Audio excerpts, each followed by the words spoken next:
আমি তো দিনের দাওয়াত লইয়া মানুষের কাছে যাব। মানুষ যদি আমার জিজ্ঞাসা করে আপনার গড়ওয়ালি আগে দাওয়াত গ্রহণ করছে, আমার গড় যদি ঠিক না থাকে আমি অন্য জায়গায় দাওয়াত দিয়া কি করব? আম্মা জান খালিদা কোনো কথা না বলে বললেন, লা ইলাহা ইল্লাল্লাহু মুহাম্মাদুর রাসূলুল্লাহ সাল্লাল্লাহু আলাইহি ওয়াসাল্লাম। আল্লাহর নবী বললেন, খাদিজা কোনো প্রশ্ন করলে না, প্রশ্ন না করে আমার কালেমা তুমি গ্রহণ করলে। আম্মা জান খাদিজা বলেন, আমি তো অপেক্ষায় ছিলাম কবে আপনি বলবেন যে আমি আল্লাহর রাসূল, আর আমি এটার জন্য অপেক্ষায় ছিলাম। সুবহানাল্লাহ। আল্লাহর নবী নিজের ঘরের মধ্যে কালেমার দাওয়াত গ্রহণ করাইতে পারলেন। সাথে সাথে উনি মক্কা নগরীতে চলে গেলেন। গিয়া এক জায়গায় দাঁড়াইয়া সবাইকে একত্রিত করে বললেন, এই মক্কার মানুষেরা শোনো, আজকের পর থেকে শুধু আমি মুহাম্মদ নয়, আমি হলাম মুহাম্মাদুর রাসূলুল্লাহ সাল্লাল্লাহু আলাইহি ওয়াসাল্লাম। আর আমার সঙ্গে তোমরা পড়ে নাও, লা ইলাহা ইল্লাল্লাহু মুহাম্মাদুর রাসূলুল্লাহ সাল্লাল্লাহু আলাইহি ওয়াসাল্লাম। আমার যুবক ভাইয়েরা, মুরব্বী বাবারা, দিনের কান লাগায়া কথাগুলি শুনেন। প্রতি রাত আপনারা ঘুমান, প্রতি রাত আড্ডা মারেন, একটা রাত্রি না হয় একটু কষ্ট করলে অসুবিধা হইব। এক হাবিবি কিবরিয়া 40 বছর পর্যন্ত কাউকে আদেশ করে নাই, কাউকে নিষেধ করে নাই।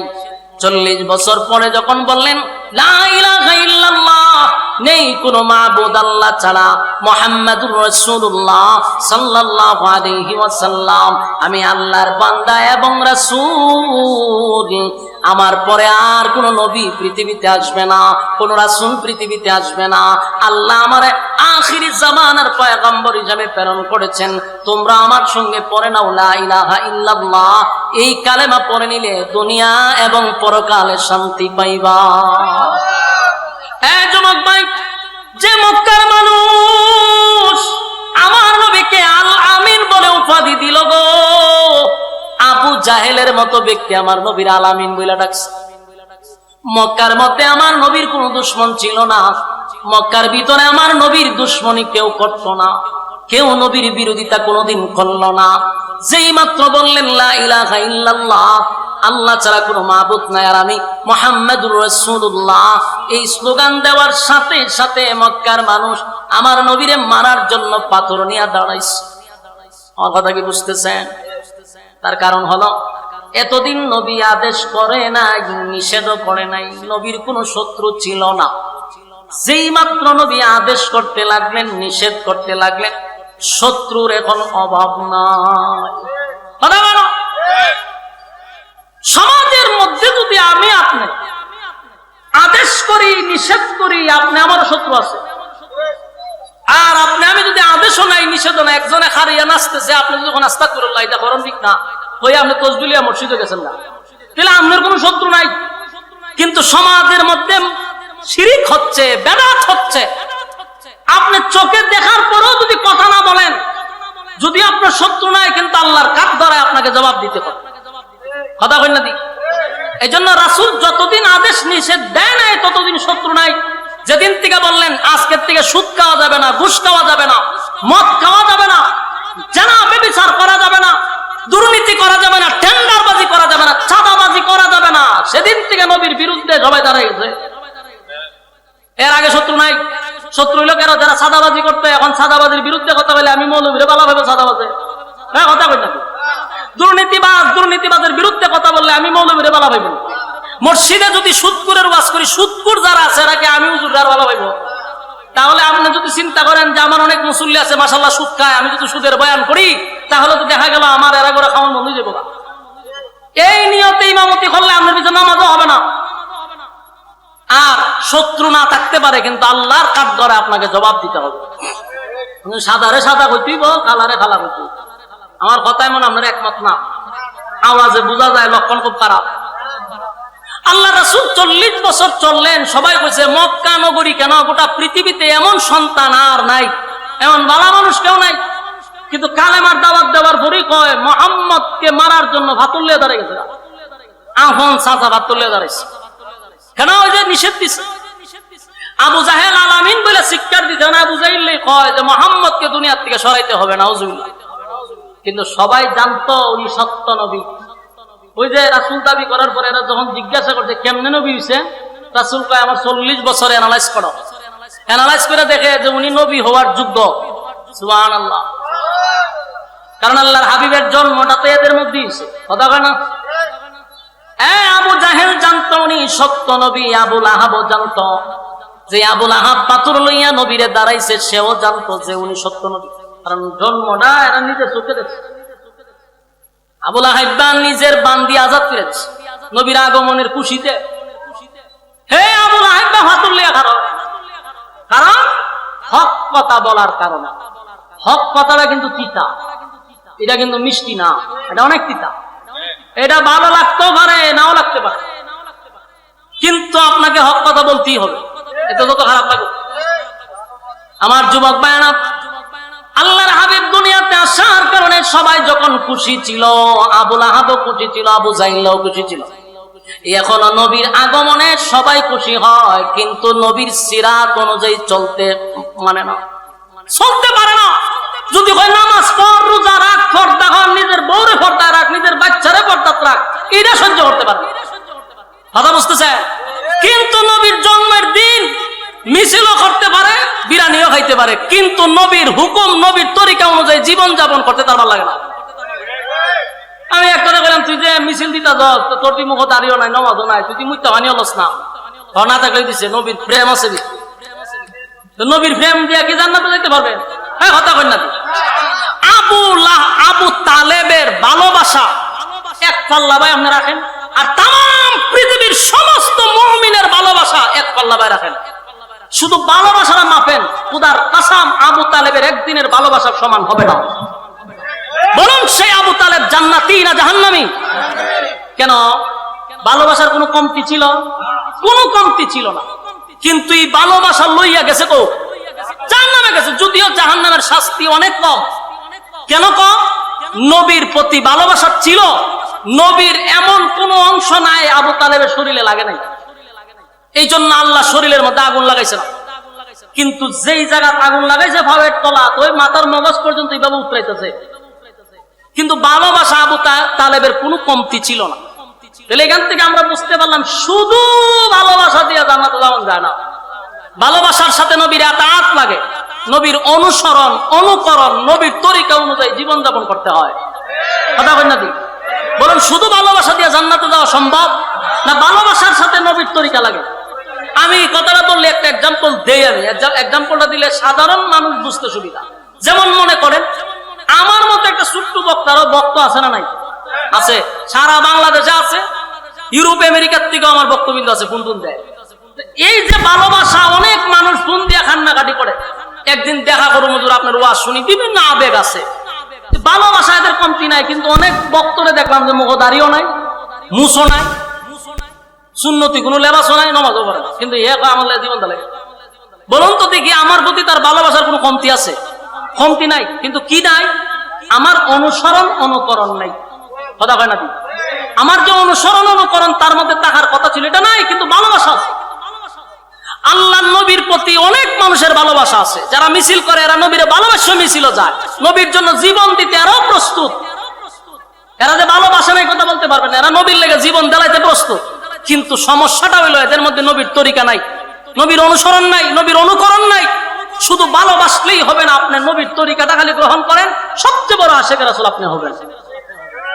নবীর তরিকাটা মানে, কারণ আমি নবীর তরিকা নাই, ভালোবাসার স্লোগান দিতেছে, ফায়দা হইব নি? আবু তালেব নবীর ভালোবাসা, একবারে মৃত্যুর আগ পর্যন্ত নবী কান্নাকাটি করছে যে আপনি একবার শুধু কালেমাটা পড়েন। করছে? আবু তালেবের ভালোবাসা যদি এক পাল্লা বের, তাম পৃথিবীর সমস্ত আশিকে রাসূলের ভালোবাসার এক পাল্লা বাই রাখেন, খোদার কসম আবু তালেবের ভালোবাসার সমান হবে না। কিন্তু এই ভালোবাসা লইয়া গেছে জাহান্নামে। আল্লাহর হাবিব বলেন, চাচা জীবনটা বড় আপনি আমারে ভালোবাসছেন, নিজে না খাইয়া নবীরে খাওয়াইল, ঘুমের সময় নবীরে জড়ায়া দইরা ঘুমাইতো। এমনকি 3 বছর কারাবন্দী ছিল, রাসূলের সাথে জেল পর্যন্ত খাটছে। সেই আবু তালেব যেদিন মারা যায়, নবী কাছে বসে বলছে, আপনি শুধু মুখটা লড়াইলাম, খালি একবার বলেন যে আমি কালেমা গ্রহণ করছি। আবু তালেব চতুর্দিকে তাকায়া দেখে আবু জাহিল্লা বসা, আবু লাহাইবা বসা, উদ্বা উতাইবা সব বসে রয়েছে। আল্লাহ রাসূল বুঝতে পারছে যে চাচা এরারে দিকটা কালেমা পড়ে না, তাই খুব কাছে গেছে, গিয়া রাসূল চোখ দিয়া পানি ছাড়তেছে আর বলতেছে, চাচা আপনার, আমি বুঝতেছি আপনি এদের দিকে তাকাইয়া কালেমা পড়তেছেন, আপনি শুধু মুখটা আমার কানের মধ্যে লাগায় রাখেন, আপনি টুটটা লড়াইলেই হবে, আমি আল্লাহরে বলবো যে আমার চাচা পড়ছে। কিয়ামতের মাঠে আপনাকে না নিয়ে আমি জান্নাতে যাব না। কি সুযোগটা দিছে দেখছে।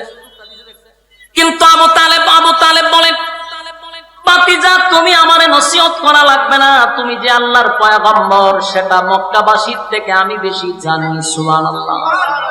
তুমি সত্য নবী যাও জানি, তোমার কোরআন সত্য, তোমার আল্লাহ সত্য, তুমি রাসূল সত্য, এটা আমি জানি, কিন্তু আমি কালেমা পড়ব না। নাউজুবিল্লাহ। আল্লাহর নবী বলেন, প্রাণের চাচা, কলিজাটা দিয়ে আমারে ভালোবাসছেন গো, আপনি আমারে এত ভালোবাসছেন, আমি কেমনে সহ্য করব? আপনি জাহান্নামের আগুনে জ্বলবেন আর আমি নবীটা দেখবো, এটা কেমনে সম্ভব? আল্লাহর নবী যখন বারবার বলতেছেন না কালেমা পড়ে, আবু তালেব বলে, আমি যাই না শুই না জাহান্নামে যাব, তারপরও কালেমা পড়ব না। নাউজুবিল্লাহ।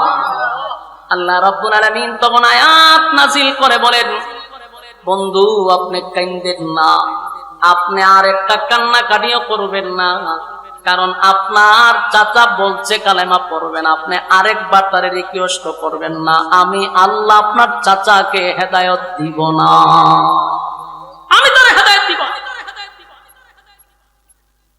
আমি তারে হেদায়েত দিব না, এটা আমি আল্লাহর একক সিদ্ধান্ত। কারণ আপনাকে পাঠাইছি ওয়াজ করবার লাগিয়া, হেদায়েত দিবার লাগি পাঠাইছি না। বলেন নবীকে হেদায়েতের মালিক আল্লাহ, নবীরে পাঠাইছে ওয়াজ করার জন্য। আল্লাহ আপনি ওয়াজ করছেন, বস হেদায়েত আমি কারে দিব না, এটা আমি আল্লাহর একক সিদ্ধান্ত। কথা কি বুঝতেছেন?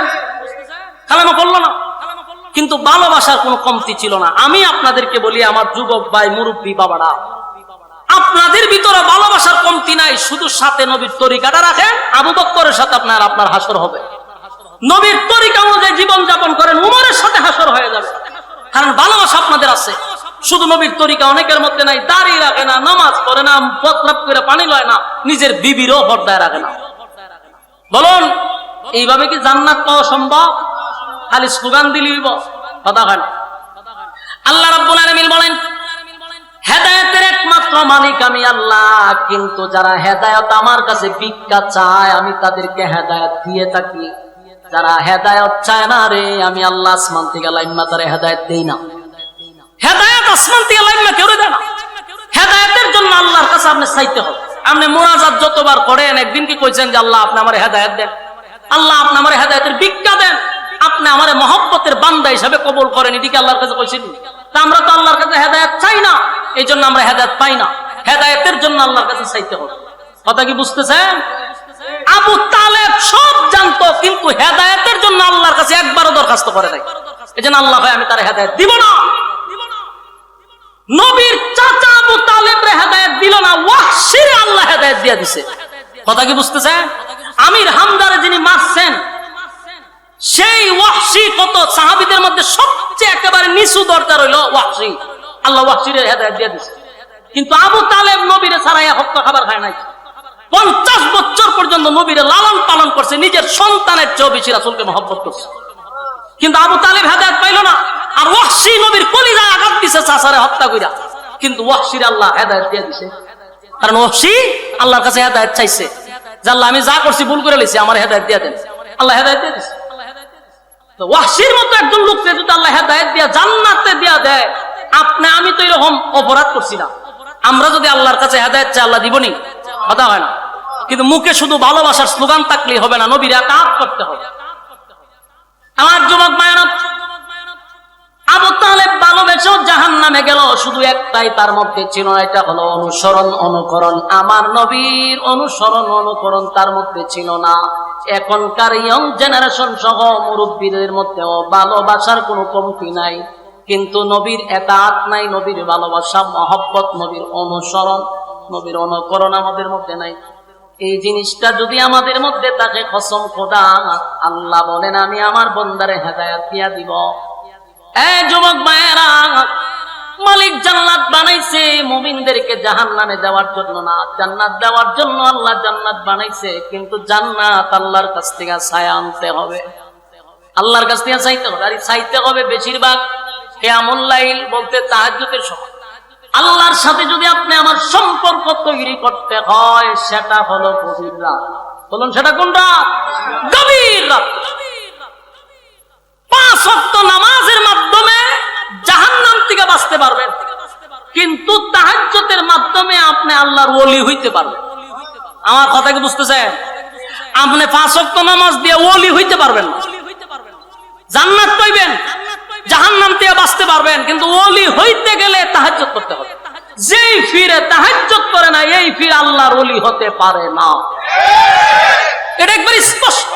যদি কোনো ফিরে হয় নামাজ লাগে না, এর নাম্বার সারা বন্ধ, এর মধ্যে ঈমান নাই, এর 10টারে জাহান্নামে নিয়ে যাবে। আর তখনই ওলি হতে পারবে 5 ওয়াক্ত নামাজের পরে যদি সে গভীর রাত্রে আল্লাহর সাথে সম্পর্ক করে। ওলি হইতে গেলে একমাত্র তাহাজ্জুদ ছাড়া কোনো ব্যক্তি আল্লাহর ওলি হতে পারবে না। 5 ওয়াক্ত নামাজ দিয়া আপনি বাঁচতে পারবেন, কিন্তু সম্পর্ক তো ভিন্ন জিনিস। এখন আমি একটা এক্সাম্পল দিই। চাকরি আপনাকে আমি দিলাম, ডিউটি হলো 12 ঘন্টা, এই 12 ঘন্টা হলো আপনার দায়িত্ব, আপনি এটার বিনিময়ে টাকা পাইতেছেন। কথা বুঝতেছেন? এখন যদি আপনি ওভার টাইম করেন, যারা টাকা নেন না, তাহলে মালিকের সাথে আমি সম্পর্ক পারবো না, সম্ভব? কথা হয় না। 12 ঘন্টা ডিউটি করতেছে সে স্বার্থের জন্য। বলুন 12 ঘন্টা ডিউটি করে কিসের জন্য? স্বার্থের জন্য। 5 ওয়াক্ত নামাজ আমরা পড়ি আমাদের স্বার্থের জন্য। বলবেন স্বার্থ কেমনে? আমরা জাহান্নাম থেকে বাঁচবার লেগে 5 ওয়াক্ত নামাজ পড়ি, এটা আমাদের স্বার্থ, আমরা জান্নাত চাই। কথা কি বুঝে না মনে? 5 ওয়াক্ত নামাজ পড়ি কিসের স্বার্থে? জান্নাতের স্বার্থে। এটা স্বার্থের জন্য নামাজ পড়ি। আর ওভারটাইম তাহাজ্জুদের নামাজ জান্নাত পাওয়ার জন্য নয়, আল্লাহর সাথে বন্ধুত্ব করার জন্য। এই জন্যই যারা তাহাজ্জুদ করে এরা আল্লাহর ওলি হয়। আর 5 ওয়াক্ত নামাজের মাধ্যমে দায়িত্ব ভালো নয়। কোনটা করবে? 5 ওয়াক্ত দায়িত্ব পালন করতে হবে, ওভারটাইম করে আল্লাহর সাথে বন্ধুত্ব তৈরি করতে হবে। কথা হয় না? আর যুবক ভাইরা, আল্লাহ রাব্বুল আলামিন বলেন, ইয়া আইয়ুহাল মুযাম্মিল ও কমলি ওয়াদা, ইয়া আইয়ুহাল মুযাম্মিল কুমিল লাইলা ইল্লা কালিলা নিসফাহু আও ইনকুস মিনহু কালিলা। আপনি দাঁড়িয়ে যান, আপনি রাতের এক অংশ আমি আল্লাহর জন্য আপনি দাঁড়িয়ে যান, সেখানে দাঁড়াইয়া কিয়াম করেন, নামাজ পড়েন। রাতের একটা অংশ আমি আল্লাহর জন্য বরাদ্দ রাখেন। এরপর আল্লাহ বলেন, এই নামাজের মাধ্যমে আমি আল্লাহর সঙ্গে আপনার বন্ধুত্ব তৈরি হবে, বন্ধুত্ব তৈরি হবে।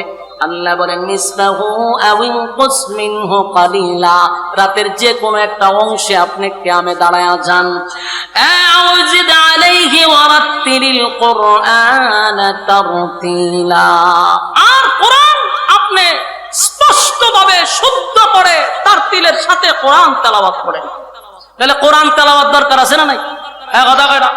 আমরা যে গিলাপ দিয়া ফেসায়া কোরআন শরীফ তৈছি, এটা আবার 1 বছর পরে রমজানে বাইরে ফিরে মোছামুছি করবো, গিলাপ তৈব। এই আমাদের কোরআন রাখার সিস্টেম। অথচ আল্লাহ তার বন্ধুরে বলতেছে, আপনি প্রতিদিন কোরআন তেলাওয়াত করেন তারতিলের সাথে। আপনার যতটুকু সুর আছে, এই সুর দিয়ে সুন্দর করে আপনি কোরআন তেলাওয়াত করেন। কোরআন তেলাওয়াতের মাধ্যমে আল্লাহর সঙ্গে বান্দার কথা হয়। সুবহানাল্লাহ। আপনি যে কোনো ইবাদত করেন, ওই ইবাদতের মাধ্যমে মালিকের সঙ্গে কোনো বান্দার কথা হয় না রে, কথা হয় শুধুমাত্র কোরআন তেলাওয়াতের মাধ্যমে। আর এই কোরআন পড়তে হবে তার তিলের সাথে। আমাদের মধ্যে অনেক মানুষের তেলাওয়াত শুনলে মন চাইতে দৌড় মারোয়া, অনেক ফিরের তেলাওয়াত শুনলে আমার মনটা হয় 5 দিয়া মাথার বাড়ি মেরে 2 ভাগ করে লাগে। এর সূরা ফাতিহাই শুদ্ধ না বলে ফিরে বইছে। আমাদের মক্তবের ছাত্র যদি এর প্রশ্ন করে যে তুই যে সূরা ফাতিহা বললি, তোর প্রথম আয়াতই তোর হয় নাই। এক বেচারা পড়তে যে আলহামদুলিল্লাহি রাব্বিল আলামিন গামছা লিছে, প্রথম শব্দটি মেরে দিছে আলহামদুলিল্লাহ বলে, সব প্রশংসা বাদ দিয়া হে আল্লাহর কন্ড তৈরি করে দিছে। এরকম অসংখ্য ফিরের ফরামূল্যে মাথা নষ্ট হয়ে যায়। আবার অনেক বক্তার দেখছি বইয়া ওয়াজ করতেছে, হাজার হাজার শ্রোতা মাথাত লাল্লিল বাত্তি ধরাইয়া বিশাল বড় মৌলানা সাহেব, কিন্তু ফরামূল্যে মনে হয় যে খাঁচা গঞ্জিদা বাইরিতাম। এই জন্য এদের কোন শহরমুখী একটা ইমামতি করতে পারে না, সবগুলা গ্রামের সিফাজাবাদ নামাজ পড়া, কারণ ভালো জায়গাতে ইন্টারভিউ দেওয়ার মতো এদের যোগ্যতা নাই। আরে বেটা তুই আলেম হইছ, অন্তত পক্ষে তেলাওয়াতটা সহি কর। লজ্জা করে না যে তেলাওয়াত গলত মার্কা তেলাওয়াত লিয়া মানুষের সামনে পড়ে, তো পাবলিক তো সুবহানাল্লাহ হয়ে খাইতে যায়, কিন্তু যারা আলেমরা আছে এরা তো মাথা নষ্ট হয়ে যায়, কিতাব বললো হে। এই জন্য আল্লাহ তার বন্ধুরে বলতেছে আপনি তার তিলের সাথে তেলাওয়াত করেন। আপনারা যারা বলবেন হুজুর আমরা মাদ্রাসা পড়ছি না, বড় মুসিবত আছে হুজুর, তেলাওয়াত শুদ্ধ করতাম কেমনে, এই কথা কই আল্লাহর কাছে পার পাবেন না। কারণ আপনারা যেমন 60 বছর সময় দিছে, হুজুরও 60 বছর আল্লাহ সময় দিছে, কথা হয় না দি। আপনি যে হায়াত পাইছেন সেই হায়াত যদি হুজুর ভাইয়া থাকে, উনি যদি শিখতে পারলো আপনি শিখলেন না কেন? আপনি বাজারের ব্যাপারে সব বুঝেন, জায়গা জমি যদি ফেস লাগে সব বুঝেন, আপনি কোরআনের বেলায় কিছু বুঝেন না।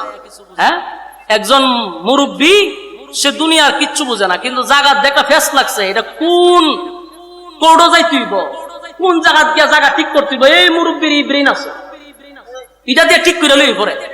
কিন্তু যেখানে জান্নাত আর জাহান্নামের প্রশ্ন, এখানে এসে হুজুর পারি না, আল্লাহ মাফ করবো, ডাইরেক্ট একটা কথা কয় যে হুজুর ইতা আমরা আল্লাহ মাফ করে দিব। আমি আল্লাহ জুতা দা বাইরি বা আধা ঘন্টা আল্লাহ মাফ করতে করে, আপনারা সময় দিচ্ছেন আল্লাহ, আপনাদের দুনিয়ার ব্যাপারে সব বুঝে, বাজার হাটের ব্যাপারে সব বুঝেন, ছেলেরে বিদেশ পাঠাইতেইব বুঝেন, আয় করতেইব বুঝেন, বিল্ডিং করতেইব বুঝেন, বুঝেন না শুধু সূরা ফাতিহা।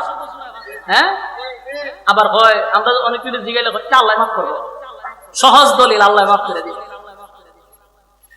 প্রত্যেকটা মানুষ অন্তত পক্ষে 60টা সূরা আপনাকে শুদ্ধ করে শিখতে হবে, যেটি নামাজের দ্বারা পড়বে। ভাই সূরা কারাত যদি সহি না হয় নামাজ হবে না, নামাজ খতমই তো শেষ। তাহলে আপনার কপালের মধ্যে খালা দাগ পালাই দিচ্ছেন, কিন্তু আপনি সূরা ফাতিহা হয় না, এই জীবন ভর এইভাবে নামাজ করছেন, আর জিগাইলে এখন আল্লাহ মাফ করবো। আল্লাহ মাফ করবার লাগে আপনার 60 বছর সময় দিছে, 70 বছর সময় দিছে কি মাফ করবার লাগিয়া? আপনার সংশোধন করার লাগে তো দুনিয়াত পাঠাইছে, কথা কয় না? আল্লাহ রাব্বুল আলামিন বলেন, ইয়া আইয়ুহাল মুযাম্মিল কুমিল লাইলা ইল্লা ক্বালিলা নিসফাহু আও ইনকুস মিনহু ক্বালিলা আও জিদ আলাইহি ওয়া রাত্তিলিল কুরআনা তারতিলা। বন্ধু আপনি তারতিলের সাথে তেলাওয়াত করেন। আমার যুবক ভাইয়েরা, তাহাজ্জুদের নামাজের কথা বন্ধুরে বন্ধু শিখায়া দিল। আপনি তাহাজ্জুদের নামাজে দাঁড়ায়া যাবেন, রাতের একটা অংশ নবী গো, একটা অংশ আপনি রাতের মধ্যে আমার জন্য কাটায়া দিবেন, আর তার তিলের সাথে কোরআন তেলাওয়াত করবেন। কোরআন তেলাওয়াতের মাধ্যমে আল্লাহর সঙ্গে বান্দার কথা হয়। যেমনি ভাবে নামাজে দাঁড়াইয়া মানুষ যখন তেলাওয়াত করে, আল্লাহ রাব্বুল আলামিন বলে, বন্ধু 7 আসমান টপকাইয়া আপনারে আমি মেরাজ করাইলাম। বন্ধুর সঙ্গে বন্ধুর সাক্ষাৎ হইল, 7 আসমান টপকাইয়া আপনারে আমি মেরাজ করাইলাম। বন্ধু সেখানে গিয়া বললাম, সব দেখলাম, জান্নাত দেখলাম, জাহান্নাম দেখলাম। আল্লাহ আপনার সঙ্গে আমার কথা হইল, আমার আনন্দ আমি রাখবো কোথায়? আল্লাহ আমার এত আনন্দ আমি কোথায় রাখবো? আল্লাহ বলে, বন্ধু বলুন আপনার কোন আফসোস আছে কিনা, আপনার আর কিছু চাওয়ার পাওয়ার আছে? বন্ধু আপনাকে কি আমি খুশি করতে পারছি? আল্লাহর নবী বলেন, মালিক রে 7 আসমান টপকাইয়া আরশে আজিম সিদরাতুল মুনতাহা টপকাইয়া আরশে আজিমে আমারে আনছেন, আপনার পাশে আমারে বসাইছেন, বন্ধুর সঙ্গে বন্ধু কথা বলছেন, এত আনন্দ রাখবো কোথায়? তবে যাওয়ার আগে ছোট্ট একটা কষ্ট লইয়া আমি দুনিয়ার মধ্যে যাব। আল্লাহ বলে, বন্ধু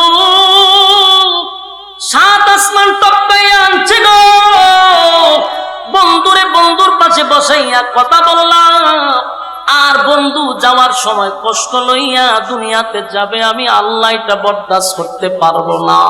বন্ধু বলেন, কি আপনার কষ্ট আমার কাছে একটু বলেন। আল্লাহর নবী তখন বলেন, মালিক রে আমি আপনাকে সালাম দিলাম, আপনার সঙ্গে দেখা হইল, আপনি আমারে হাদিয়া দিলেন, সব ঠিক আছে, কিন্তু আমার গুনাহগার উম্মতেরা কোনোদিন আপনার সঙ্গে কথাও বলতে পারবে না, আপনার সঙ্গে সাক্ষাৎ করতে পারবে না। এই ব্যথা লইয়া আমি দুনিয়ায় যাব, আমি কেমনে সহ্য করি? আল্লাহ বলেন, বন্ধু, আমার বন্ধু বেজার হইয়া দুনিয়ায় যাবে না। বন্ধু না, দুনিয়ায় আপনি বেজার হইয়া যাইবেন এটা হতে পারে না। আপনারে খুশি কইরা দিব, খুশি কইরা দিব। আল্লাহ বলেন, বন্ধু ওয়াদা দিলাম, সাত আসমানে উঠাইয়া আমার সঙ্গে সাক্ষাৎ করাইয়া, বন্ধু আমার সঙ্গে আপনার কথাবার্তা কমপ্লিট করাইয়া আপনার আমি হাদিয়া দিলাম, আপনি আমারে হাদিয়া দিলেন। বন্ধুর মধ্যে বন্ধুর কথাবার্তা হইল, যাবার সময় ছোট্ট ব্যথা লইয়া যাইবেন, এটাও আমি আপনাকে করতে দিব না। ওয়াদা দিলাম, আপনার সঙ্গে দেখা হইছে সাত আসমানে, বন্ধু আপনার উম্মতের সঙ্গে দেখা হবে জমিনে। জোরে কোন সুবহান। আল্লাহ বলে, বন্ধু 5 ওয়াক্ত নামাজ দিলাম গো, এই 5 ওয়াক্ত নামাজ যদি আপনার বান্দা বান্দি জমিনে তাইকে আমারে সেজদা দেন, নামাজে দাঁড়ায়া যায়, ওয়াদা দিলাম, ওয়াদা দিলাম, আপনার সঙ্গে যখন আমি কথা বলি যেমন কোনো পর্দা নাই। বন্ধু মুসার সঙ্গে কথা বলার সময় আমার সামনে 70,000 পর্দা ছিল, যে মুসার সঙ্গে আমার কথা হইতো 70,000 পর্দা দিয়া কথা হয়। বন্ধু আপনার সঙ্গে ওয়াদা দিলাম, আপনার উম্মত যখন নামাজে দাঁড়ায়া যাবে, আপনার উম্মত আর আমি আল্লাহর সামনে কোনো পর্দা নাই। চিৎকার দিয়া করুন সুবহান। আমার নবীর যেমন সম্মান,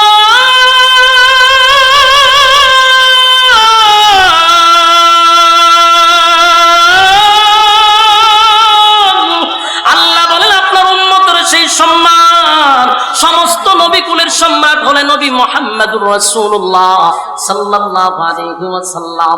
আদম নবীর থেকে নিয়ে ঈসা রূহুল্লাহ পর্যন্ত সব নবীর মাথার তাজ হলেন আমার নবী। আমার নবীর যেমন সম্মান সমস্ত নবীদের উম্মতের চেয়ে আপনি আমার নবীর উম্মতেরও সম্মান আছে না? না। এই জন্য আল্লাহ বলেন, বন্ধু আপনার উম্মত যখন নামাজে দাঁড়ায়া যাবে আর যখন তেলাওয়াত করবে, বন্ধু আপনার উম্মত আমার সঙ্গে কথা বলবে, আর যখন সেজদা দিবে আমি আল্লাহর কুদরতি পায়ে আপনার বান্দা আমার সেজদা দিবে। আমি 1 রাকাত পড়তে পড়তে মুসল্লি 3 রাকাত শেষ, আমি 2 রাকাত পড়তে পড়তে 4 রাকাত নামাজ পড়ে লম্বা মুনাজাত দিয়া শেষ। আমি এক মুরব্বিরা আমার মসজিদে জিজ্ঞাসা, চাচা এত তাড়াতাড়ি কেমনে? এমন সিস্টেমে কইছে যেন মাইন্ড না করে। আমি এত তাড়াতাড়ি কেমনে পড়ে? আমারও তো তাড়াতাড়ি দরকার, কারণ আমি ইমাম সাহেব, আমার অনেক সময় দেরি জায়গা, কেমনে পড়ানি? তোমার বয়স কত? আমার বয়স তো কম। এখন কি চাইলে এত স্পিডে পড়তে পারবা? আস্তে আস্তে যত বয়স হবো স্পিড তত বাড়বো। মানে আমি এখন নতুন, পড়তে পড়তে স্পিড বাড়ে। আমারে সমাধান দিয়া দিছে, মাশাআল্লাহ সুন্দর একটা উত্তর পাইছে। তাহলে আপনার কি বয়স এইভাবে আপনি কারেন্টের সাহায্যে নামাজ পড়ে? হয় আমি 50 বছর ধরে হারে নামাজই করি। এই যে নামাজ, এই নামাজগুলি না লাভ দেয়, নামাজ আপনার উপর এইভাবে ফেরেশতারা ডিল মেরে চলে যায়। নামাজ আসমানে কবুল হয় না। প্রত্যেকটা মানুষ আগে বুঝতে হবে নামাজের ওয়াজিব পড়া আমরা অনেকেই জানি। কেন আমি জিগা আলেম সারা নামাজের ওয়াজিব পড়া চাই থাকি, নামাজের সুন্নত কটা কইতে পারতো না, ফরজ কটা কইতে পারতো না, অথচ প্রতিটা রাকাতে রাকাতে ওয়াজিব ছেড়ে দেয়। যেমন রুকুর থেকে সোজা হইয়া দাঁড়ানো এটা ওয়াজিব, কিন্তু আমি যদি দেখা হয়ে জানগাতে ওয়াজিব শেষ, নামাজ হইব এক সাজদার থেকে আরেক সাজদা তুইটা সোজা হইয়া না বসতে হইব, অন্তত পক্ষে এক তাসবিহ বলতে হইব। তাহলে যে দেখা হয়ে জানগা ওয়াজিব তো শেষ, নামাজ আর হইব নি। কিন্তু কপালও তো তাক পালাই দিছে। কিতা করেন আপনার বিশ্বাস কারেন্টের সাহায্য করে, আপনিও করেন সব কিছুরই মার্কা সব। এই যে চলতেছেন, বলুন এই নামাজ কি আসমানে যাইব? এই নামাজ প্যাকেট করে আপনার মুখও ফেরেশতারা উড়ায় খাওয়া। তোর মতো এরকম সম্ভব নামাজি দরকার নেই। কথা বুঝতেছেন? দেখবেন অনেক মানুষ এই সপ্তাহ মসজিদে গেছে, আবার 15 দিন পরে নাই। ঘটনা কি? ঘটনাটা আমি আপনারা বুঝাই। কেউ দেখবেন 5 ওয়াক্ত মসজিদে নামাজ পড়ে, আজান হইলে তার মাথা ঠিক না, দৌড়ায় মসজিদে যায়। আবার কেউ একবার হইলে 5 দিন পর্যন্ত পাওয়া যায় না। মূল কথা না হলো ঘটনা হলো, আপনি যখন দেখবেন বারবার মসজিদে যাইতেছেন, বুঝবেন আল্লাহ আপনার নামাজকে পছন্দ করে। আর যখন দেখবেন একবার গেলে আর মন চায় না, আপনার নামাজ আল্লাহ পছন্দ করে না, যে তাহলে নামাজ আপনি পড়েন, আল্লাহ ইজাত নামাজে আমার দরকার নাই। তুই তো নামাজ আস না, এটি ভালো, ওইখানে ঘুর। এরকম কারেন্টের সাহায্যে নামাজ পড়ার দরকার নেই। এরকম নামাজি আপনারা এলাকাতে আসেনি? আপনারা সব আল্লাহর ওলি। খালি ডং ডাং না, নামাজে গেলে হের যত ধরনের কাজ আছে সব নামাজও হারিয়া যায়। মসজিদের টাইলস দেখে হারিয়া দেয়, টাইলসের কুনা খানা কেমন লাগাইছে নামাজে হারিয়া দেয়, ফ্যান কটা লাগাইছে নামাজে হারিয়া দেখে। এরপরে আপনার নামাজে হারিয়া ওই ক্যালেন্ডার পুরাটা ফিরে নিছে। এরকম দেখছেন না আপনারা? আমি দেখছি, আমি বাস্তব দিকে বলতেছি। এরপরে ফিসেদা যদি কেউ আয়াতে আপনি মুর্শাদা দেখে আবার কাইস দেয়। হে যে কত তাল বাহানা নামাজও পড়ে, বলুন এই নামাজ কে আল্লাহর কাছে বুঝবো? এই জন্য নামাজ পড়তে হবে ধীরস্থির। সাল্লু কামা রাআইতুমুনি উসাল্লি। রাসূল যেইভাবে নামাজ পড়ছে আমাদেরকে এইভাবে নামাজ পড়তে হবে। কথা বুঝতেছেন? আপনার ফিরে যাবে যেভাবে বললই তো আপনার ফির কোরআন হাদিস থেকে কইতেছে কিনা এটা আপনার রিসার্চ করতে হবে।